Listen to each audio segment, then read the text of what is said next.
Hi, everybody. My name is Scott Dartnell.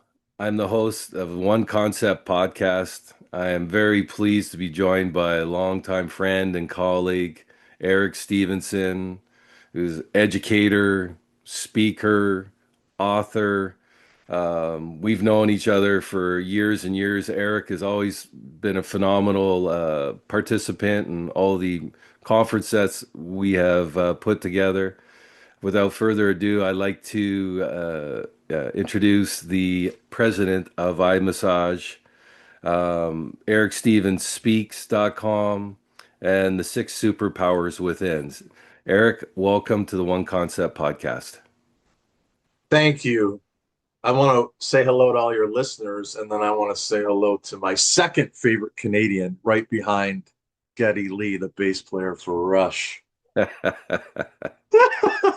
Hey, they're looking for new band members, I think, right? But Oh man, yeah. I want to be part of the Foo Fighters, not now you're the Rush. Foo Fighters. You used to be Van Yeah, Halen, right? So, yeah, but then when Eddie passed away, I felt it was a little disrespectful to say I wanted to be in Van Halen because no one yeah, could take King Eddie's shoes. So today it's the Foo Fighters. Foo Might Fighters. be Oasis. Oasis, fantastic. My son got to see him when they were in Toronto, and he Oh said, "You know yeah. what?" He said they were so happy to be playing again together.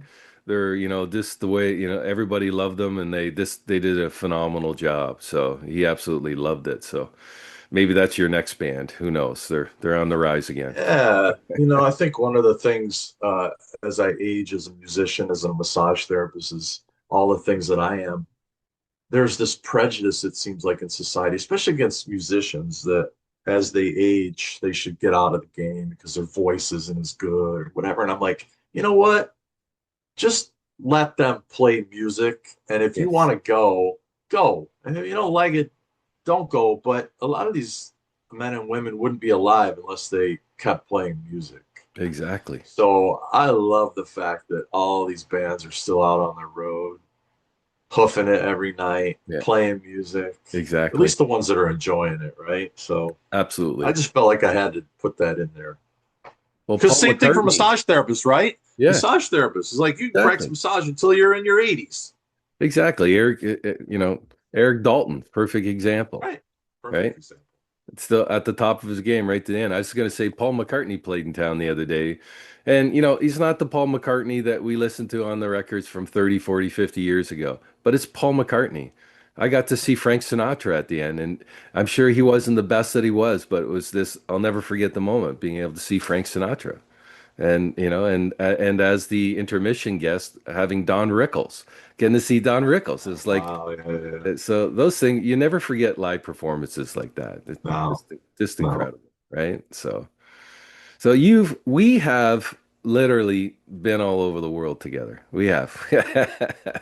Indeed. You've presented in Canada, you've presented in the United States for American Massage Conference, in Canada for Canadian Massage Conference. We went to India together.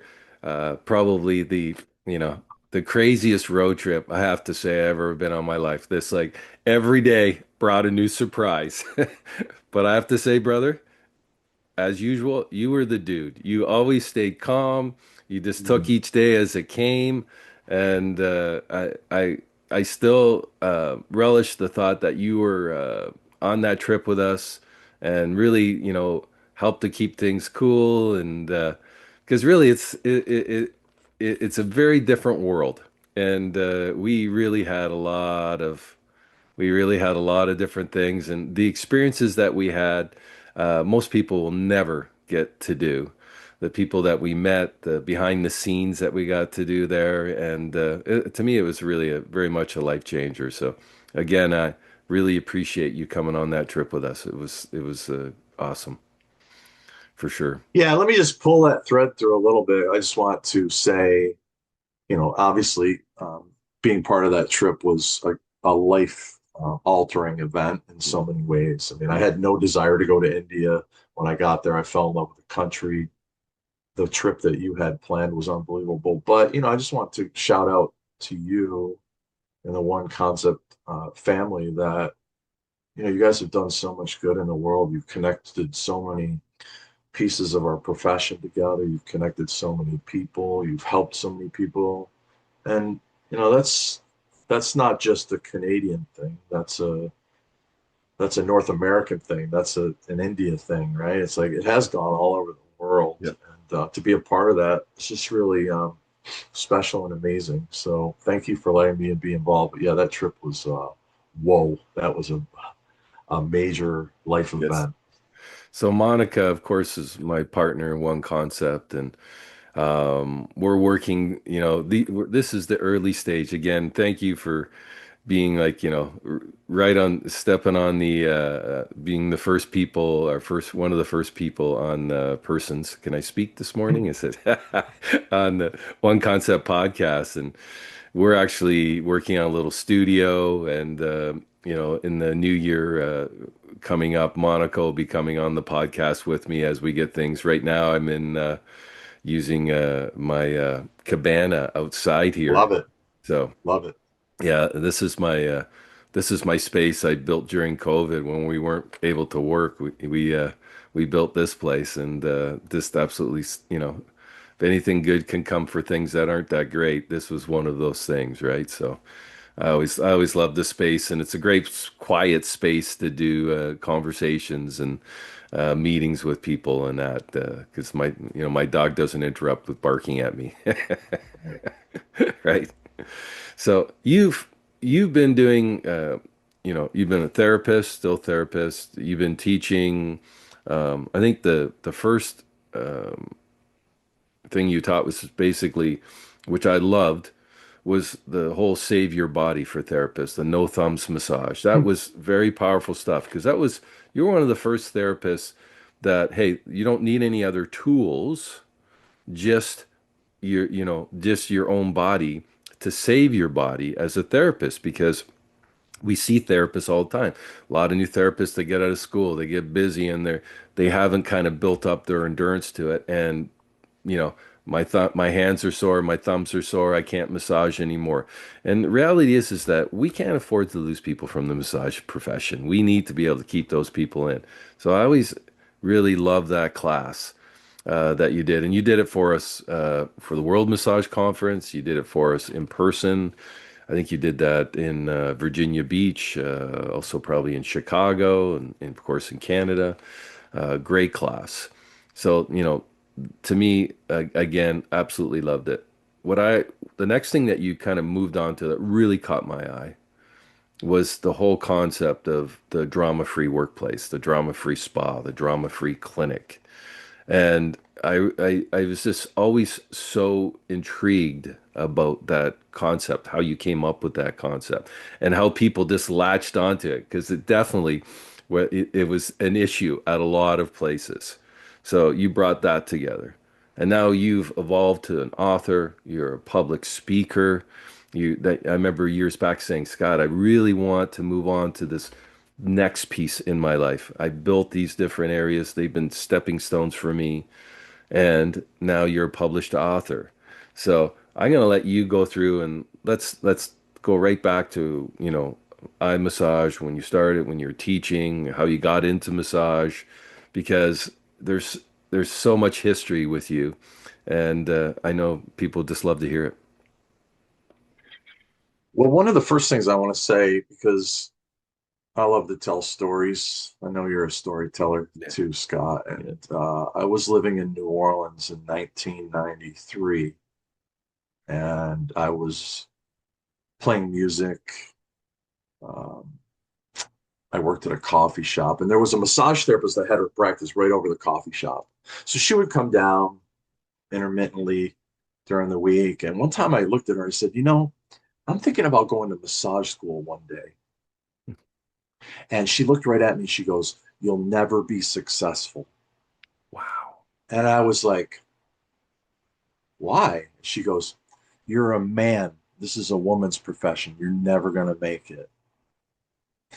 And after the smoke came out of my nose and my ears, I looked at her. I said, "You'll hear about me."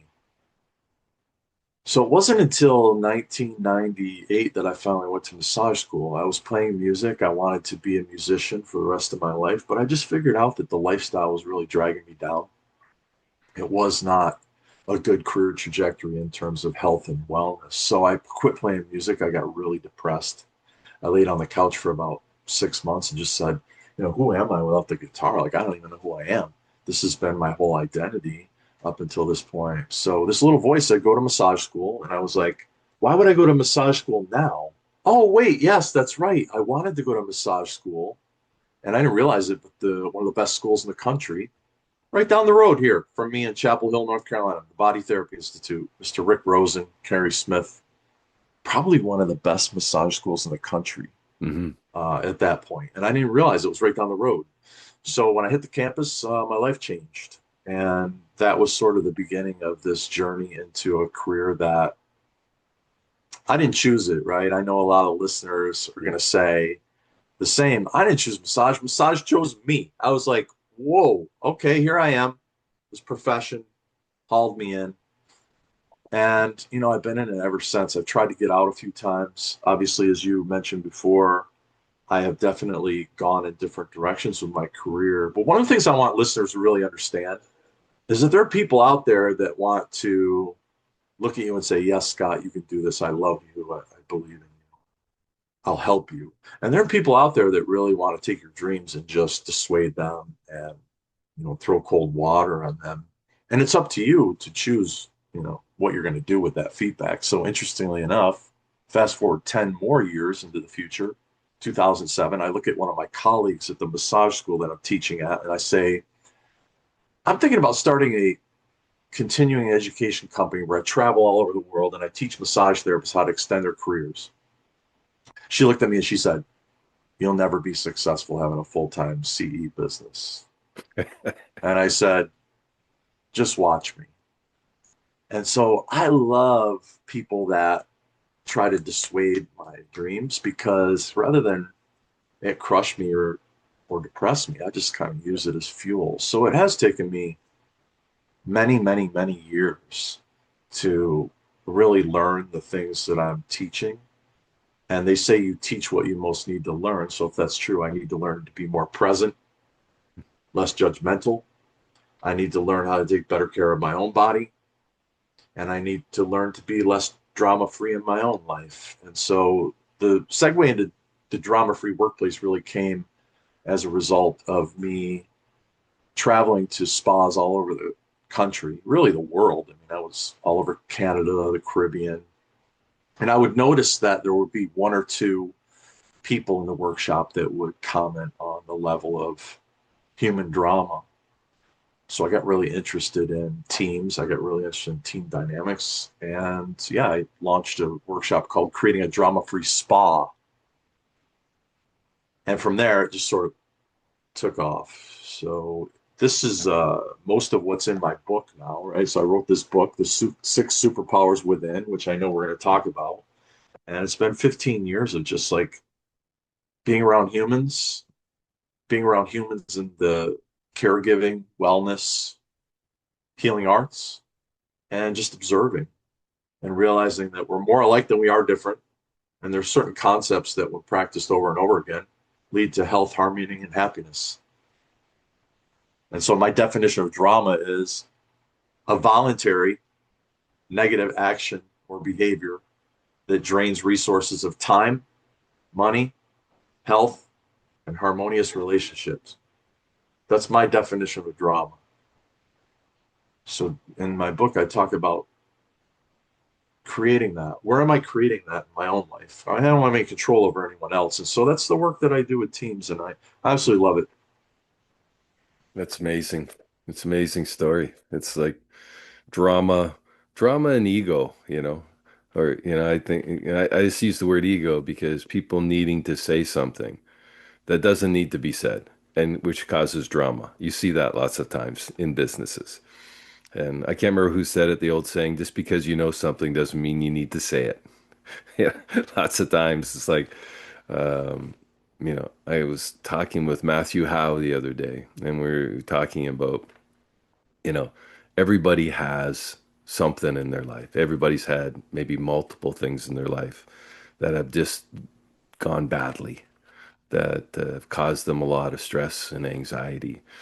And, it's really about, you I recognize your uh, um, traumas in your life. You recognize my traumas. He says, I'm a person, you're a person. We'll go from there, right? And it's true. But I love the idea of teams because you worked in places where they have a great team, and it this things flow. There's no me and I. It's like things just get done, and those are the places that everybody wants to work at. And we've been in the other places. And it's not always one person. Sometimes you come into those places and you think, oh, it's that person. But then you realize it's really not that person. That person's just saying what needs to be said about what's going on in that place, that it's not organized, that they have no, you know, what am I trying to say? They have no real operating measure or procedures that everybody's supposed to follow. I always think, I always look back to, remember BioFreeze Bob being Performance Health? Remember Bob? I always loved him because he said, the old saying, if you're early, you're on time. If you're on time, you're late. And if you're late, you don't care. And that really shows in businesses when you see people that either show up 5 minutes before their appointment with a client, not recognizing all the work that kind of goes in the clinic before that person walks in the door. And that's what it's funny. Like I'm always the person, I can't help it. I'm there 30 to 60 minutes before I start. So I got to go in, I make coffee, I turn the laundry, turn the heat on in my room, put the thermofor on my tape. I've got to have that. I just can't walk right in and start. I've got to kind of go through those Right. procedures. And that I think that comes with time, just knowing what sets your day off on a good note. Because we all know it's like you show up late for something, or you're feeling late, or you're stuck in traffic, or the weather's bad. Like today, the weather's snowing here and icy and beautiful Hamilton, Ontario, Canada. But you just lose your mind being late like that. So I really try not to be late. I mean that's always my goal. So reduce the drama, reduce my own drama, reduce the drama at the clinic, Yeah, right? and I think that, at some point, like I'll be sitting on an airplane and someone will say to me, what do you do for a living? I'll say, well, it's kind of hard to describe what I do for a living. So I help practitioners in the wellness industry extend their careers. But one of the things I do is I teach adults how to be adults at work. And inevitably, the person next to me will say, can you come work with us? And so it really is this idea that everyone has a contribution to give. And you wake up every morning, you decide, am I going to go out today and show up with a good attitude? And just to get back to what Matthew was saying, I have a term for that that's coined from Carl Rogers, a really famous psychologist from the 60s. You have to go out and you have to extend unconditional positive regard to everyone that you encounter. Unconditional positive regard. That means you're a human, so you've been through tragedy, heartbreak, you've been through joy, triumph. You're a human just like I am. So I'm going to relate to you from that place. And I think as a massage therapist, like that's one of the most important things we can do is not to judge our clients, but it's that sense of I'm going to go show up today as an adult and I'm going to treat people with emotional consistency. I'm going to do what I signed up to do. Even if I'm feeling like Chicago, right? I'm going to show up and spread good vibes. That's my choice. Some people wake up and they decide the exact opposite. They say, well, I'm going to blame him, her, it, all my problems on something else. And they choose to spread drama and sort of spread a different vibe than being kind and being connected. And this is happening at the highest levels of our society today, and I never get political, but do like to point out that there are adults in their 40s, 50s, 60s, 70s, 80s that decide in the morning to wake up and be kind and be connected and be cooperative. And then there are adults that wake up and say, I'm going to do the exact opposite. And unfortunately, our society is set up to where some of that behavior is even awarded, monetized, applauded. Um, But that's the work that we do in the wellness industry, right? We try Mhm. to bring that unconditional positive regard. You do that by showing up at your clinic Yeah. early.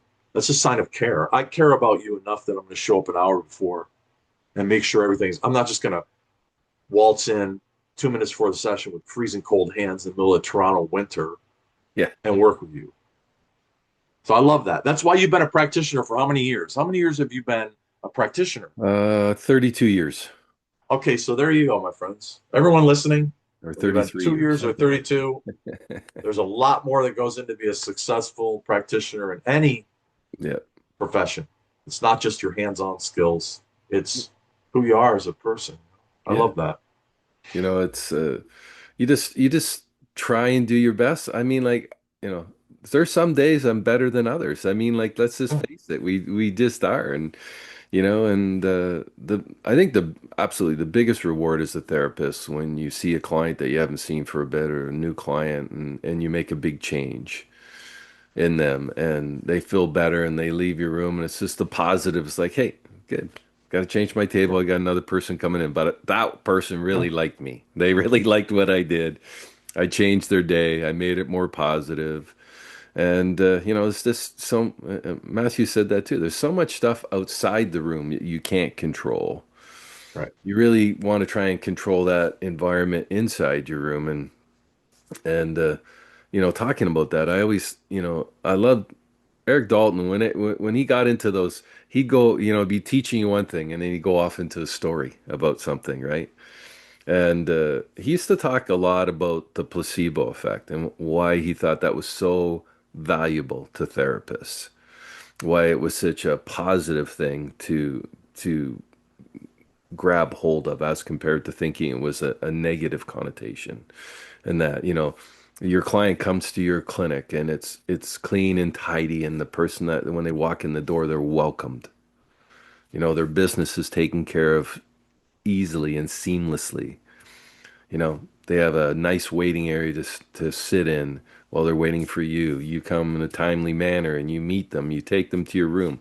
Your room is clean and warm and inviting.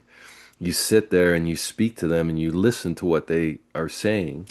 And then, you know, by when you're finishing that and say, this is what we're going to do together today, and you're going to feel better when I'm done. And Eric always said, you're 70%, that person's 70% better before you even start working on them.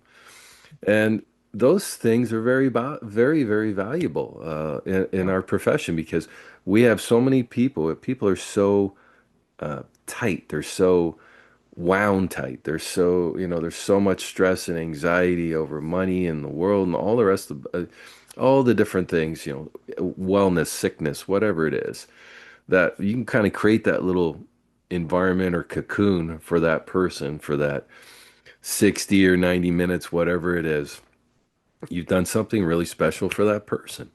And I think that, it really caught me when he said that to me. I was like, yeah, I'm going to make sure that I think I do all those things, but I'm going to make sure all those things are in place. yeah, yeah. I love that. I mean, bless his heart and his soul Yeah, and all the work that he's done in the world. And man. this is one of the things that I worked with businesses on for a long time. So I get hired to come into a spa. I teach a CE event, and then they would sort of get the breadth of what I would do. And I would work on what's called a service path. So I was the chief wellness officer for Elements Massage for 4 years. Yes. I oversaw 250 studios. So I worked closely with the franchisees, the franchisor, 250 studios, right? And so one of the things that we looked closely at was we had little or less control over the hands-on work that the therapists were doing. But what we did have a lot of agency around was what we called the service path. So those are the 10 touch points, 8 to 10 touch points in any massage experience. They have nothing to do with technique. They have everything to do with what I call a highly satisfied guest. And if you look at the research, what you see is that on a scale of 1 to 5, how was your experience today with Scott? One, not good. Five, excellent.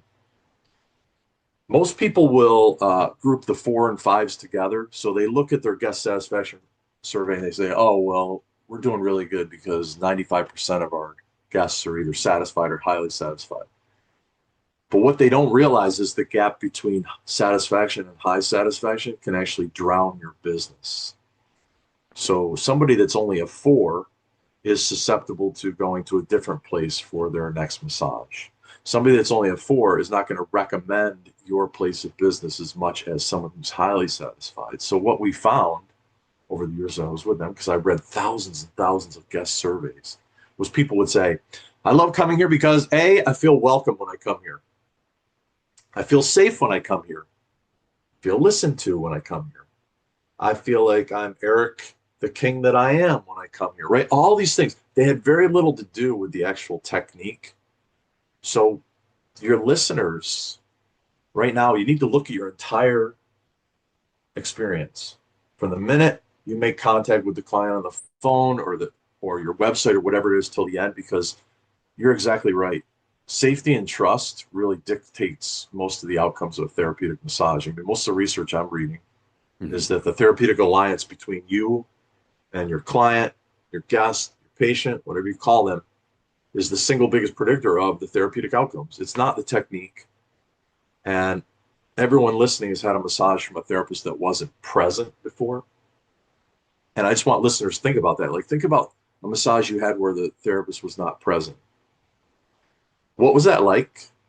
How would you evaluate that on a scale of 1 to 5, 1 being horrible, 5 being, phenomenal? And then the biggest question is, would you ever go back to another therapist that wasn't present?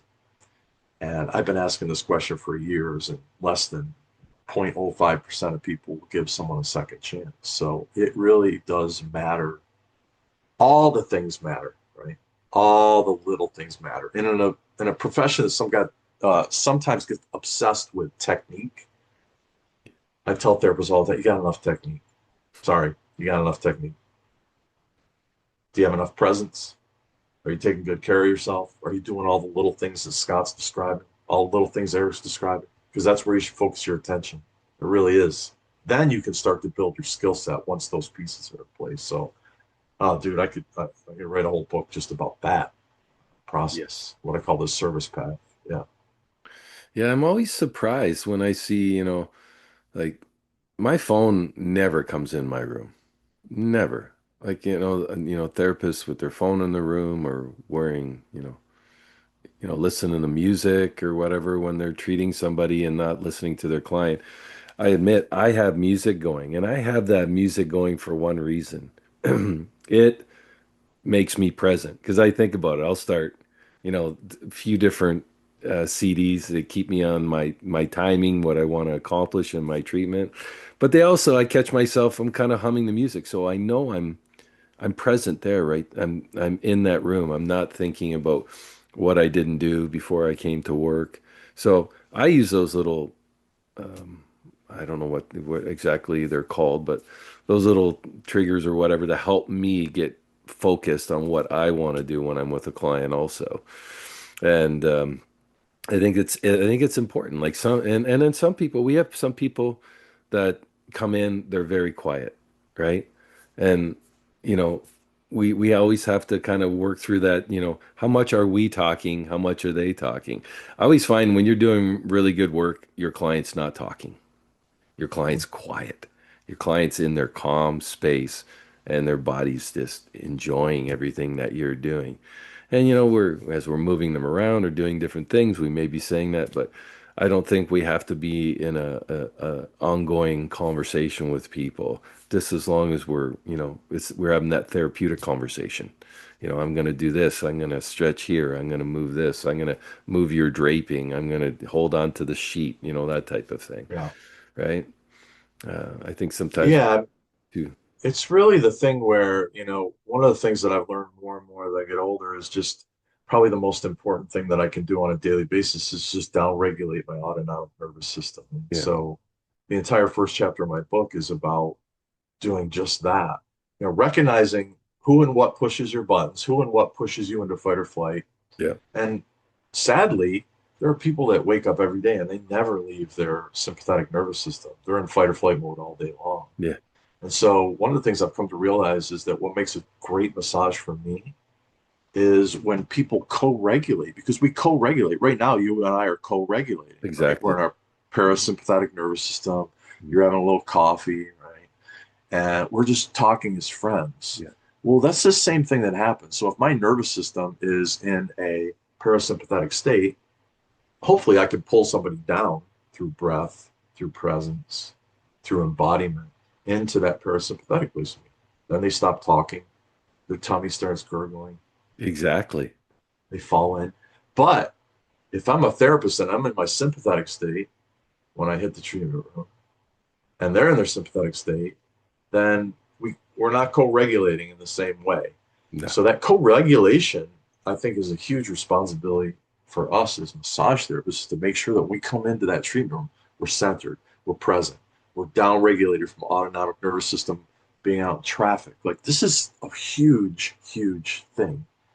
Um, and we can't underestimate like how important it is on a universal level for humans to get out of fight or flight into their rest and digest because our prefrontal cortex, which is essentially the internet of our body, goes offline. We can't be cooperative. We can't listen. And we know what the result of that is because we've been living it for, probably thousands of years. Yeah. So I do think the next step in human evolution that could be led by not just massage therapists, but the wellness industry is chill, chill. And you can learn how to chill every day. You can do practices to chill and you can build that muscle up. So I get so passionate about the co-regulation and the down-regulation of the autonomic nervous system because we know that it's happening, but we don't talk enough about that. Yeah. I totally agree. I mean, and I think again, you're talking about how you worked with therapists to protect their body. I talk about to therapists all the time about protecting their body with clients that are really upregulated because they want, I need intense pressure. And that's another thing that I always joking with people like when you say, I want a deep massage, you're just going to trigger your massage therapist. So try and find some other words like I like a specific massage because, massage therapists, they get, what do you mean by deep? What does that mean? Like going deep or whatever. But yeah, it's funny to me now doing it all these years, my first thing is to try and have that client down regulated. I put heat on them. I rock them. I shake them. I can't work that out of their body by pressure, by trying to get on top of them and jump on them on the table. And all I'm going to do is potentially hurt them and hurt my body at the same time. They're going to have a much better result by getting themselves prepared through some breathing and our goals. Hey, this is what we want to try and do in this treatment. And people like, yeah, all right, go ahead. And it's like, psh, it's like taking the air out of a tire, right? It's like, yeah, exactly. Because trying to work through someone's, over the top stress or anxiety is almost impossible. It's like you have to, it's steps. It's like when you Yeah. go to bed at night, you're not just jumping into bed and falling asleep. It's kind of that process of kind of relaxing and like you said, down regulating and Yeah.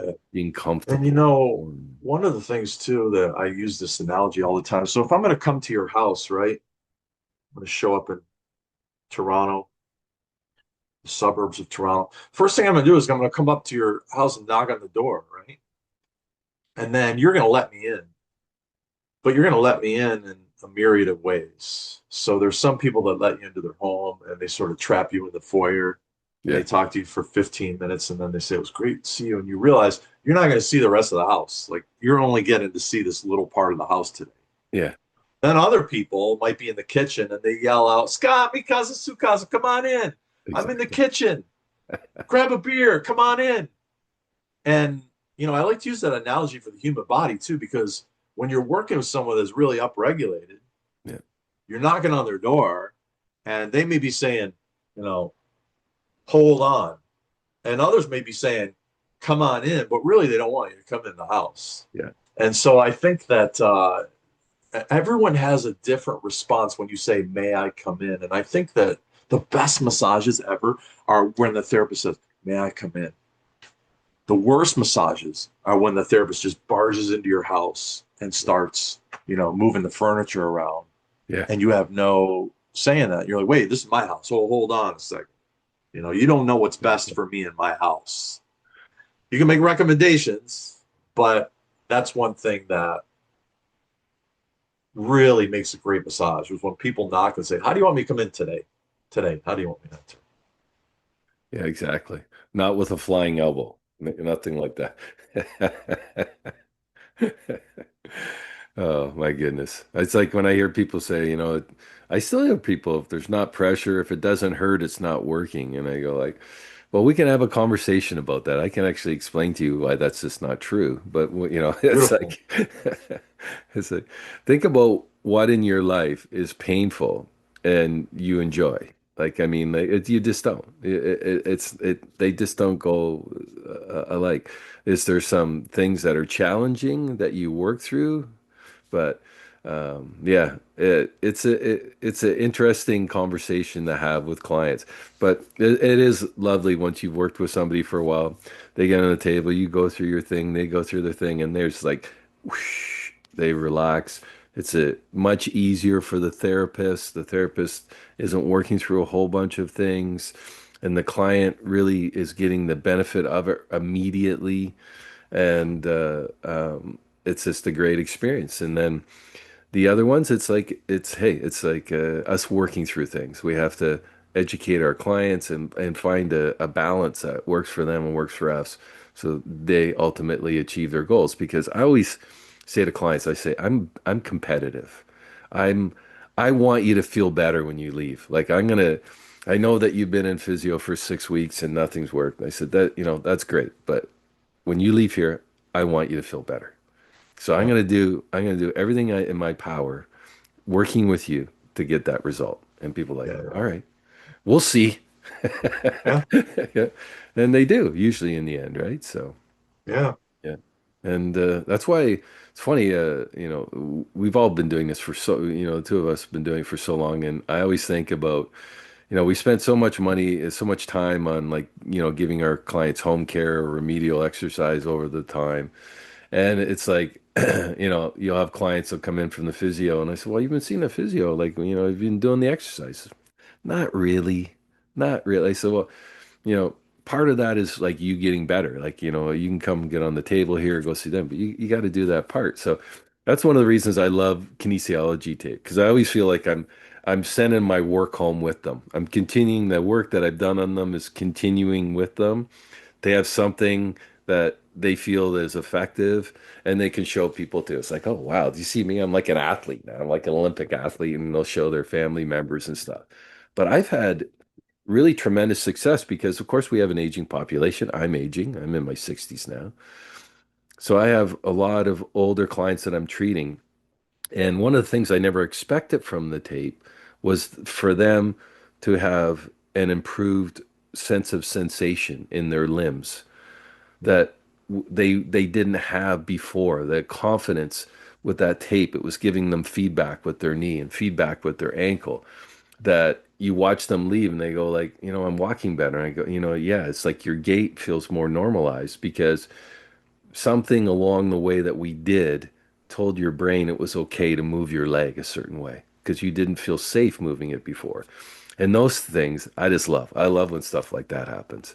And whether it's cupping or scraping or whatever you want, whatever you're using as a modality, just make sure the clients don't mind and just do it to the best of your ability, and hopefully it gives them a result that they want, right? So I try and use everything. I explain to people, you know, Matthew House said something brilliant the other day. Like you said, many brilliant things. That's why I love talking to brilliant people like you guys. He said, Scott, I've been doing massage 25 years. I've never massaged a muscle. He says, think about it. We've never massaged a muscle. I'm on the skin. I'm working, maybe I'm doing a little, scalp massage with somebody with their, but really I've never worked directly on the muscle. My intention is this. And I thought, wow, because people think they're coming in, I really want you to work on this muscle. Well, Right. a lot of Yeah. people you got to say, "Hey, I'm going to work on that," but it's a bigger conversation, right? It's like, my intention is that I'm going to work on that muscle and give you a relief in that, say, quadriceps. Yeah, there's a great book, old school massage book, Job's Body, by Dean Juhan. Yes. There's a sentence in there that really is always stuck with me. Your skin is the surface of your brain. So when I Yeah. think about doing massage, I'm literally working with their brain, Yes. and their brain happens to be connected to muscles, bones, nerves, all of it. But yeah, I never think of like working um, solely on muscle. That's why I never really jived with like a neuromuscular kind of approach to massage, because it always seemed to me that was very pieces and parts. Yep. Let's sort of isolate this muscle and it would identify trigger points. And it wasn't until I studied Rolfing and Yeah. went to the Rolf Institute that I was like, oh, wait a minute. Like, this is a connected piece of highway. And you can certainly work on a pothole, or you can work to repave the entire highway. And, I always think that we gravitate towards the type of work that jive with and we like to receive. So for me, that was always like Yeah. the longer strands of nervous system, right? The longer plays of what I would say where it is, it ain't. And Yeah. so I think that for me, it just continues to be such a fascinating journey into what makes massage really work and what the hell are we really doing? Yes. Right? It's great. It's Yeah. like I still don't know what I'm doing. I do know that you and I and all listeners have intelligence right here, right? You have Yes. mental, emotional, physical, spiritual intelligence. You're putting that into another intelligent system, all the things we've talked about today. And then their system is going to make sense of that intelligence and hopefully come out the other end, as you say, feeling better. And to me, that's kind of like what I think about now in the simplest terms. It's just working on my intelligence. How can I make myself more mentally, emotionally, physically, spiritually intelligent so that I can share that intelligence with other human beings so that they can make sense of it and help them. Other than that, I don't know a lot about what's going on It's in true. I mean, massage. like, really, we're doing brain-based therapy, really, you know. And some people, because it's been a negative connotation where people say, I've been to the doctor and the doctor said it's in my head. I said, well, hopefully you didn't say that. But in a way, it is in your head. And Right. I want to say that from the therapeutic point of view, that you can empower yourself with that. Is Mm-hmm. that some of the things that are going on, you have the ability to change your mind. And that us working together as partners in this relationship, this therapeutic relationship, we can have success. But when you think that, oh, all this stuff is in my brain, don't take that the wrong way. It is all in your brain. Everything is all in your brain. Everything that we're doing is in your brain and how your brain is interpreting that. So don't take that as a negative. Take that as an opportunity to empower yourself. And that's why, like I said, it's probably 8 or 8 years ago or whatever. I was always running conferences and not, I was in and out of continuing education, because the classes would be going on. And I started becoming a student again. I think Eric Dalton kind of made me become a student again. I brought my cousin Todd, dragged him along with me. And I'll tell you, it just changed my practice completely when I became a student again. My thinking, like it's funny. You're like in a room with Eric there, and there's like 300 other therapists, and there's a lot of good therapists there. There's a lot of people coming 2 or 3 times, and these people are all like, 5-star therapists, right? But I said, why are you here again to see this? Didn't you see this one?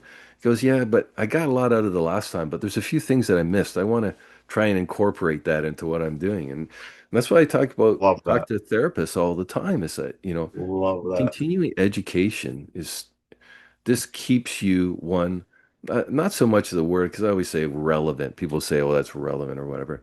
What it does is it keeps you interested, it keeps you excited. And like you said earlier, it's like we don't really know everything that we're doing or a lot of what we're doing. But the more we learn about how we kind of affect those systems, it's exciting. It's Yeah. exciting stuff. So you'll do something and you go like, people are like, how did that work out? Like, why did that work out? You said about Ida Ralph working here to have an effect further up the chain, right? So to me that,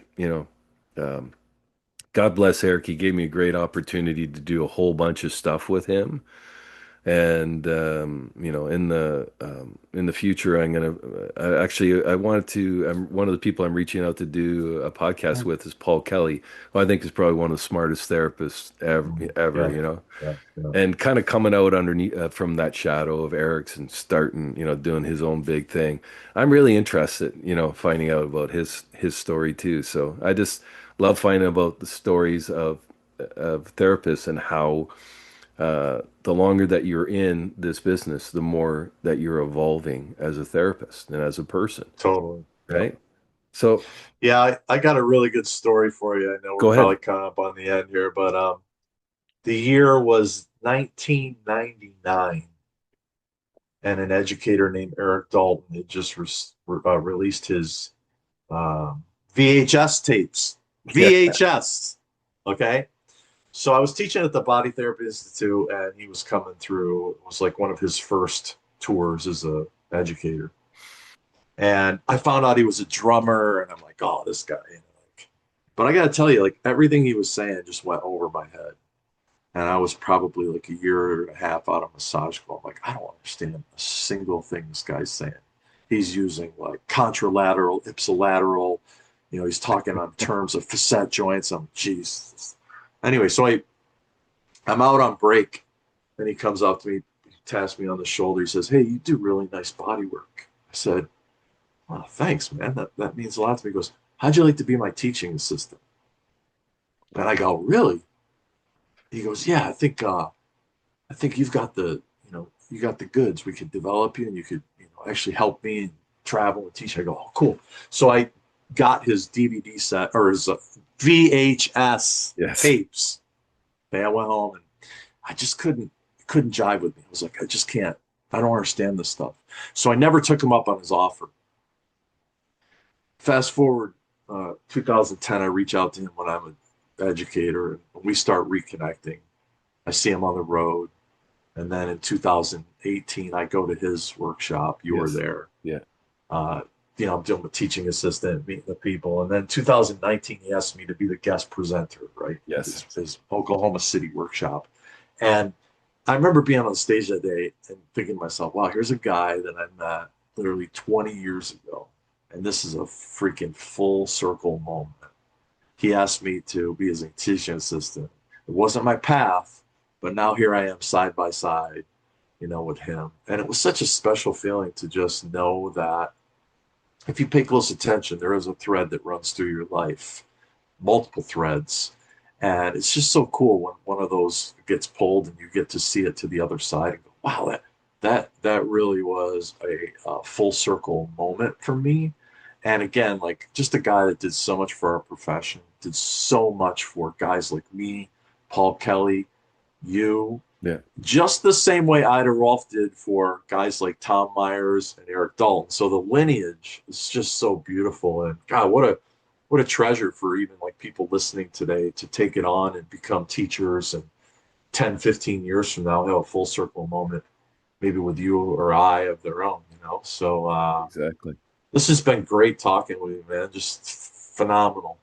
I was thinking you're talking about kind of old school. I was thinking about Massage Mag, and remember Eric, he'd have like the center spread or the back cover and the inside back Yep, cover.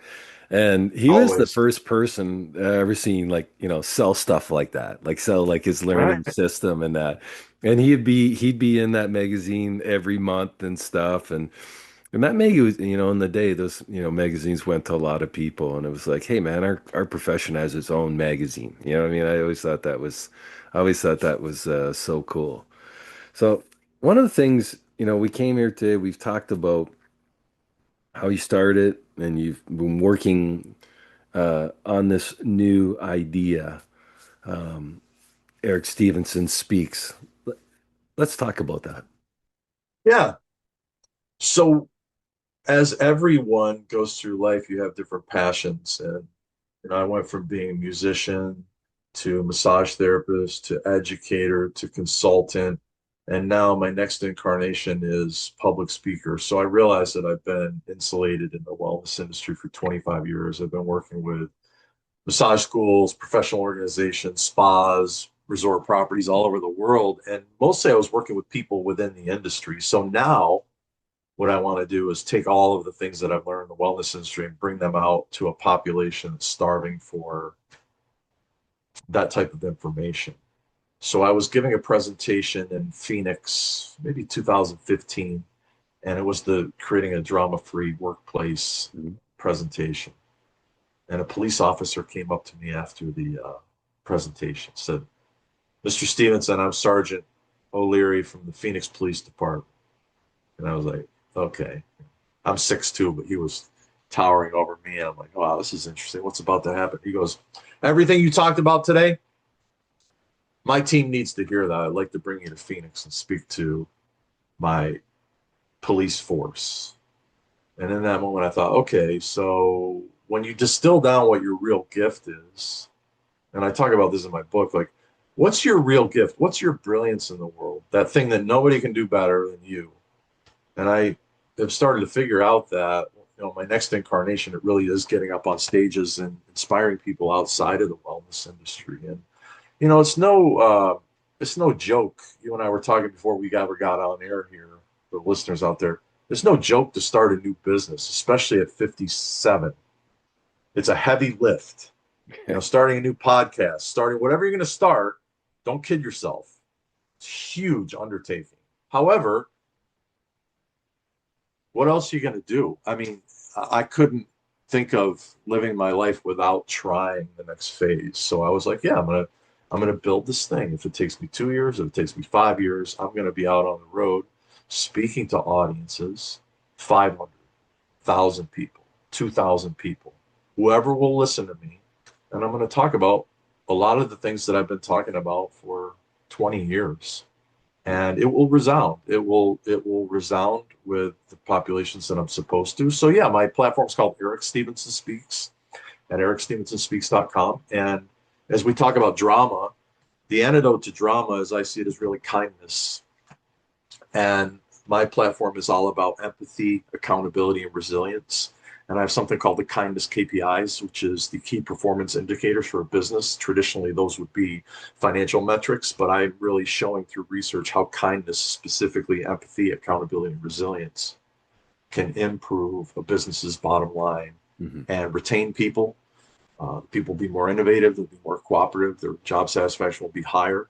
So that's the platform that I'm going out into the world with in the next phase of my career, which probably, if I'm being honest, is my final act, right? I've got another 15 years to run hard. And then if I'm still on the planet, we'll see what the next incarnation is. Maybe I'll play in a rock band when I turn 70. Well, if the Foo Fighters are still going, then you might get on there, right? Who knows? Who knows? Be careful what you wish for. You just might get it all, right? Exactly. Exactly. So you've done this. So let's talk about the six superpowers within. Let's talk about that. Yeah, so the six superpowers within really are things that obviously are internal to all of us. And certainly I'm not the first one to talk about them, but I do think that they sort of line up in logical order in such a way that they can improve your life. They can improve the people's lives around you, the people you touch, whether you're a nurse or a massage therapist or a CEO of a company. So the whole book really is founded on this concept of drama. You have to be very careful where you're generating drama. And again, drama is, right, a voluntary, it can be subconscious or conscious, but it's voluntary. So you're participating in it. Mhm. Gossip, gaslighting, judgment, like all the things. And it drains precious resources of time, money, health, and harmonious relationship. Well, kindness is the exact opposite. So kindness adds to the health, growth, and restorations of other humans, including yourself and everyone around you. So you only have control over what you generate. You're a generator. You're constantly generating vibes. And those vibes are felt by everybody around you. We are energetic beings. I don't care if it sounds woo-woo. Everything in this room is vibrating. You're vibrating, I'm vibrating. We all have different vibrations. So the first superpower is really all about your autonomic nervous system. You have to learn how to downregulate it, because if you don't, stress is going to make you ill. Mm-hmm. Stress will make you ill. So your nervous system is not meant to be in fight or flight, pump cortisol and adrenaline through your body, period. The second superpower is safety and trust. So if you look at the research, safety and trust really is the biggest predictor of a work team success. So Google did this incredible study called the Aristotle Project back in 2014. And they basically showed that the single biggest predictor of a work team's success is something called psychological safety, which means you're respected, you're not judged, you have a voice, you're seen and heard in your workplace. So when you downregulate your autonomic nervous system, you put yourself in a place of safety and trust in your own body and in other environments. The next superpower is the vision and values in your life. So Scott grew up in a family in Canada. That family had certain values. Those values were passed on to him from tradition, from religions, from society, all the things. But what I find a lot of people don't do, Scott, and I urge the listeners to do this too. What are your values today? Like if I asked you what your core values are right now, and I'm not saying you, but any person, could you spew out 5 to 7 core values like that, that you think about all the time? You say, these are my non-negotiables in life. When something comes at me, these are my non-negotiables, right? So mine are health, right? Health, wealth, abundance, kindness, and love. Those are my 5 core values. So when I get proposed something in life, I get an opportunity or whatever, I have to think, okay, is this going to add to my core values? Is this going to jive with them? Does this jive for who I am as a person? And I think a lot of people are still living with outdated core values, their parents' core values, their religion's core values, and they haven't really examined them. So when you get clear on your nervous system, state you're in, how to downregulate it, work with it, put yourself in environments of safety and trust, you start working on your values, then you can sort of bring that out through the other 3 superpowers, which are self-care, care of yourself, your life design, and then this thing called contentment, not happiness. So in a nutshell, when you are truly taking care of yourself, your self-care is driven by your vision and your values. So recently I went to work out with a friend of mine who's an ex-football player.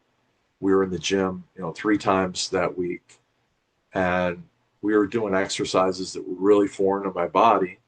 And I was like, wow, I'm exercising in a way that's really foreign to me. Does this jive with my sense of self-care? Well, I woke up the next day and my hamstrings were on fire, and I'm like, yeah, that wasn't really in line with how I normally work out, or maybe should, Yeah. right? So your self-care is driven by that. And then you can tell I get excited by this stuff because it really jazzes me up. But one of the things that I think has really gone astray in society is this idea of happiness, right? So add to your happiness movement. And in some ways you could say you and I are part of that movement too. I mean, I wrote a book, Yeah. I have a motivational platform, but I think happiness is the wrong marker. I truly think that being content is the place to go for. So when my father died in 2021, I lost my dad to COVID. The only hero I've ever had in my life. I lost him. And I lost him so quickly that I never got to say goodbye to him in person because they wouldn't even let me into the hospital. They Wow. wouldn't let me into the hospital. My mom, right, his bride of 65 years, his soulmate had to say goodbye to him on an iPad. And I will never forget that moment of excruciating, right?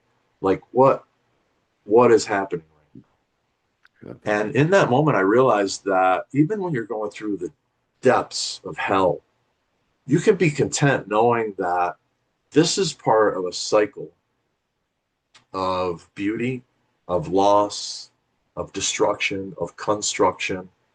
And the older I get, like I just shoot for contentment every day. I want to be thankful. I want to have gratitude.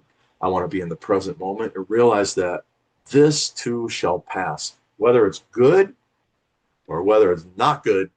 Like it's the fullness of humanity, right? It's like I'm here to experience it all, and I'm not going to be happy when my dad dies.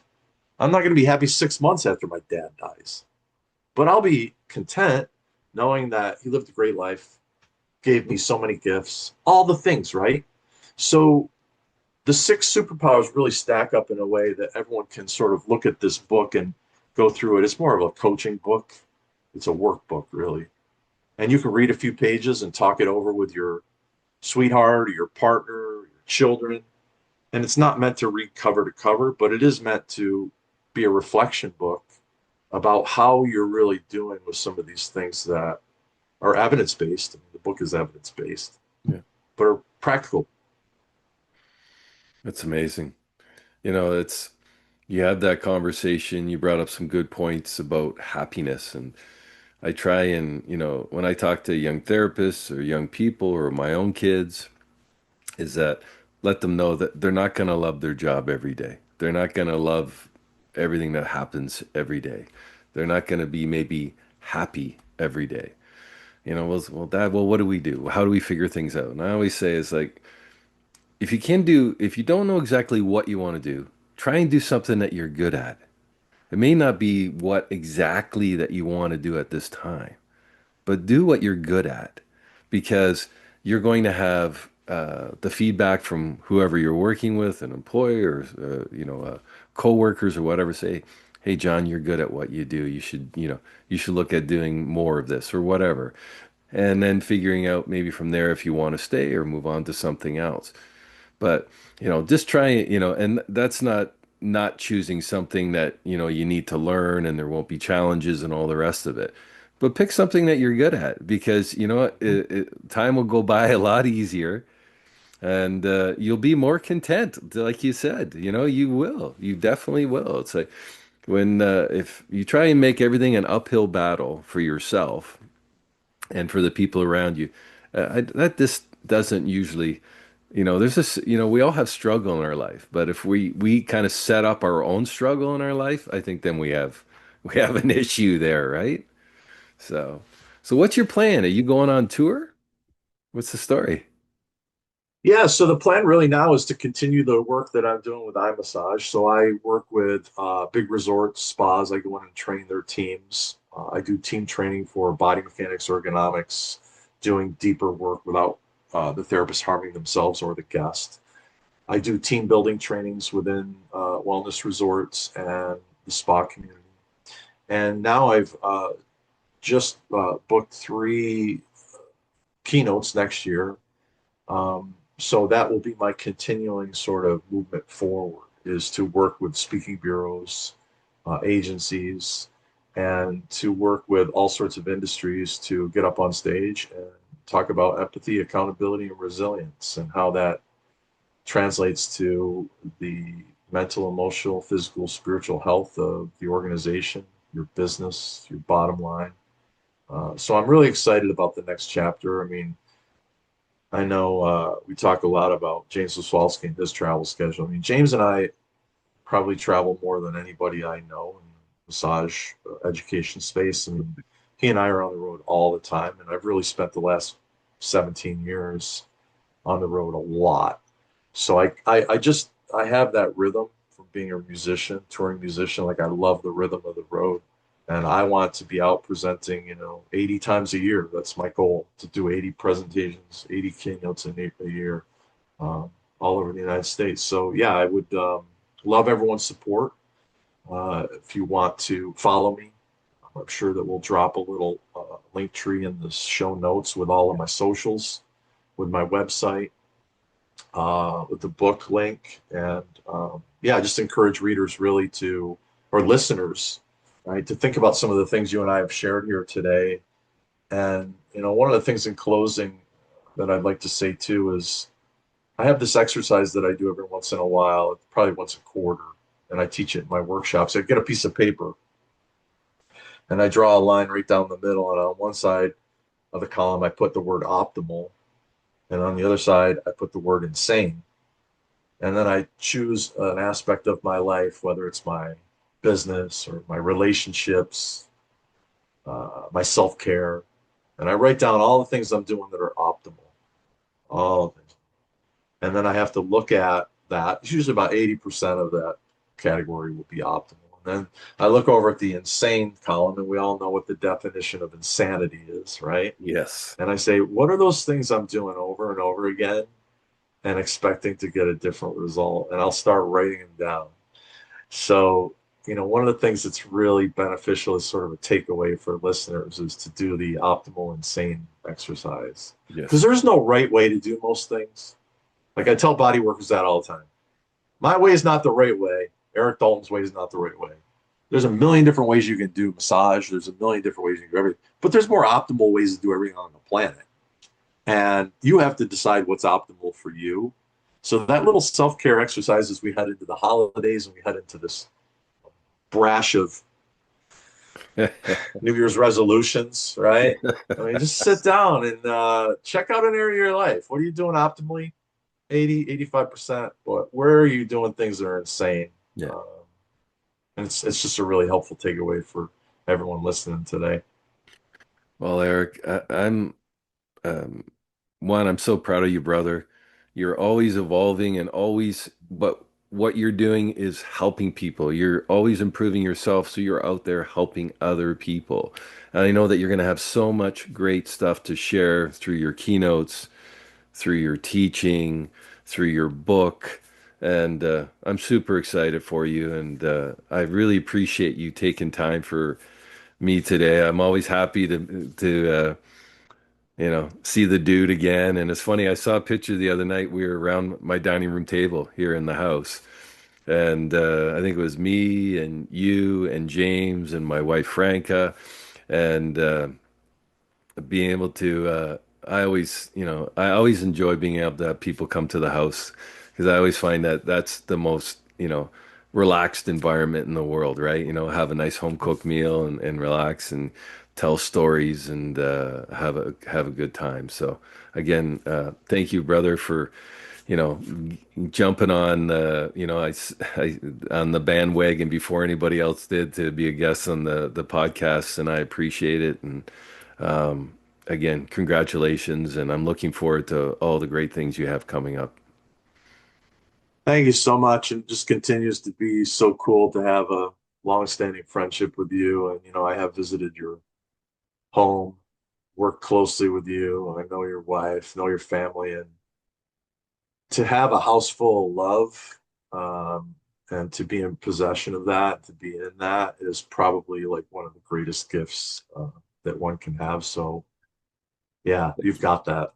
I appreciate that, brother. Thank you Yeah. again, and I want to wish you and yours a very Merry Christmas, Happy New Year, Happy Holidays. Enjoy it. It's a good. I always say that Christmas is for a lot of different things is the end of kind of like a cycle or a business year. In Yeah. January again, we start again.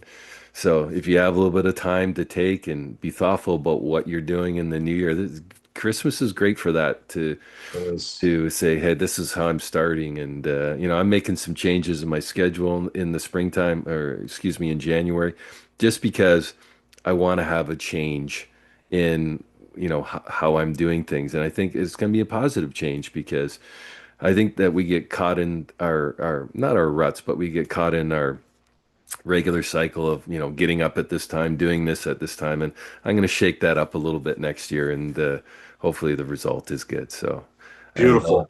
I'll be following you, brother, all the time. Keep doing good work. Cheers, brother. You be well. Thank you very much. Cheers. Thanks to all the listeners. Cheers.